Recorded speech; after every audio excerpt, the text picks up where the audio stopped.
तो इसका मतलब यह है कि मर्ज जो है वो टीबी की वजह से है। जी।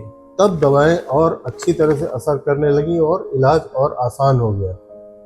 मरीज एक रोज लक्षण लेकर के आता है, आपको लगा कि टीबी है, आपने एक्सरे कराया, फिर भी लगा टीबी है। अब आपने अगर बलगम आ रहा है तो बलगम की जांच कराई तो बलगम में दिखाई दे रहा है कीटाणु, आपने टीबी का इलाज शुरू कर दिया।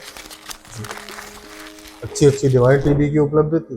तो ये प्रोग्राम धीरे धीरे धीरे धीरे बढ़ता चला गया एवोल्यूशन उसका और होता गया। जी। आज हम इस लेवल पे पहुंच गए कि प्रधानमंत्री जी ने कहा कि 2025 तक हम टीबी को समाप्त कर लेंगे। ये ईयर है। And TB will eliminate TB by 2025, जबकि वर्ल्ड हेल्थ ऑर्गेनाइजेशन का कहना है कि टीबी को हम 2030 में खत्म कर पाएंगे। तो हमने एक कदम आगे रखते हुए ये कहा कि 2025 में ही हम खत्म कर लेंगे। तो ग्राउंड रियलिटी क्या है इसकी? ग्राउंड रियलिटी तो अब आप यूँ पूछ रहे हैं तो कहना जायज़ होगा कि अभी हम थोड़ा लक्ष्य से दूर हैं।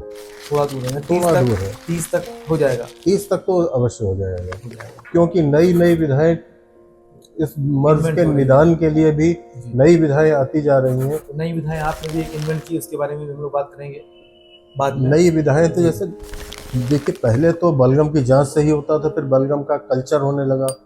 कल्चर की रिपोर्ट जो है 3 से 4 हफ्ते में आती थी। अगर आज आपने कहा कि ये रोगी हो सकता है, सस्पेक्ट नहीं कहते उसको कहते प्रिजम्पटिव।